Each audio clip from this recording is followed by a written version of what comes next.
यमदग्निसुतं देवं सहस्रार्जुनमर्दनं रेणुकानयनानन्दं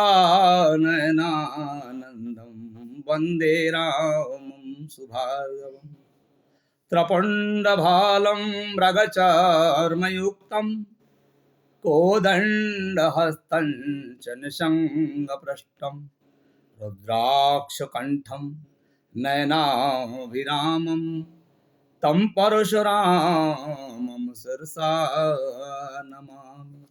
तं परशुरामं शिरसा नमामि। सभी को परशुराम जयंती की हार्दिक शुभकामनाएं, अक्षय तृतीया की हार्दिक शुभकामनाएं। इस बार अक्षय तृतीया परशुराम जयंती दिनांक 3 मई 2022 को मनाई जाएगी।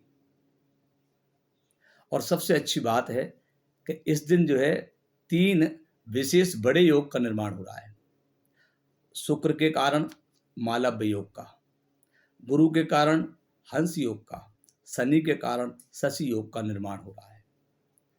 दूसरी बात आती है कि तिथि 4 तारीख को भी योद्या तिथि है और 3 तारीख को भी योद्या तिथि है, लेकिन हम 3 को क्यों मना रहे हैं, 4 को क्यों नहीं मना सकते? इसके 2 कारण। एक कारण तो यह है कि किसी भी तिथि का 3 मुहूर्त तक उपस्थित होना आवश्यक होता है, तो ये नहीं है दूसरे दिन। दूसरा कारण, भगवान परशुराम जी का जन्म जो है रात्रि के प्रथम पहर में हुआ है, तो उस समय कर्मकाल तिथि का होना आवश्यक है।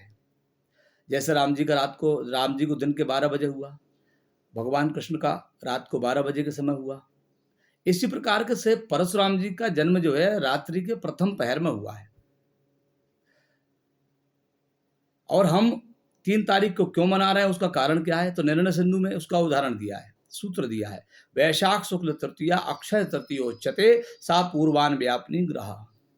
पूर्वान यानी प्रदोष काल के पहले जो तिथि हो, पहले जो तृतीया हो, उसको ग्रहण करें।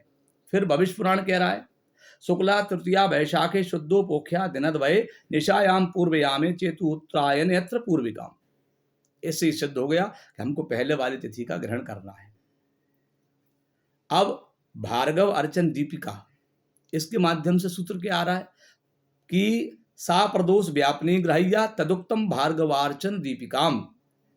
इससे सिद्ध हो रहा है कि कर्मकाल व्यापनी तिथि का होना आवश्यक है। भगवान का जन्म कब हुआ? स्कंद पुराण कह रहा है, वैशाखस्य शीते पक्षे तृतीयाम पुनर्वसौ निशायाम प्रथमेयामे रामाख्यम शमये हरि। सौच्चई गई षड ग्रहे युक्तई मिथुने राहु संयुते रेणुकायास्तु यो गर्भाद अवतीर्णो हरि स्वयं। भगवान स्वयं जो है कब आए हैं? जो है वैशाख का महीना, शुक्ल पक्ष, तृतीया तिथि, पुनर्वसु नक्षत्र, निशायाम प्रथमे यामे, रात्रि के प्रथम पहर में, रामाख्या समय हरि। इस प्रकार से ये सिद्ध होता है शास्त्रों के अनुसार कि हमको ये तिथि जो है 3 तारीख को मनाना चाहिए। अब इस तारीख में हम क्या करें? हमारे लिए व्यक्तिगत लाभ के लिए कुछ हम करें तो क्या करना चाहिए हमको? क्योंकि परशुराम जी का जन्म रात्रि के प्रथम पहर में हुआ है, इसका मतलब है कि शाम के समय हमको दीप प्रज्वलित करना चाहिए घर में, और कम से कम दिवाली जैसा दीपक बनाकर लगाना चाहिए। दूसरी बात है कि हमको अगर हो सके तो घड़े में जल भरकर, 2 घड़े में जल भरकर या 2 कलश में जल भर करके, एक में तिली एक में चावल रख करके और दान करना चाहिए।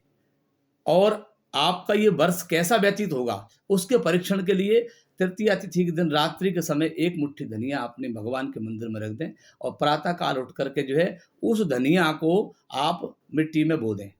अब वो बोने के बाद धनिया उगेगा। अगर हरा भरा उगता है तो आपका वर्ष अच्छा जाएगा, अगर पीला होता है या खराब निकलता है तो आपका वर्ष जो है ये थोड़ा सा कमजोर जाने वाला है। इसलिए जो है इस प्रकार से हम जो है इसको मना सकते हैं। ये पर्व आप अपने घर में अच्छे से मनाएं और सबको बहुत बहुत शुभकामनाएं, बहुत बहुत बधाइयाँ अक्षय तृतीया की। धन्यवाद, नमस्कार।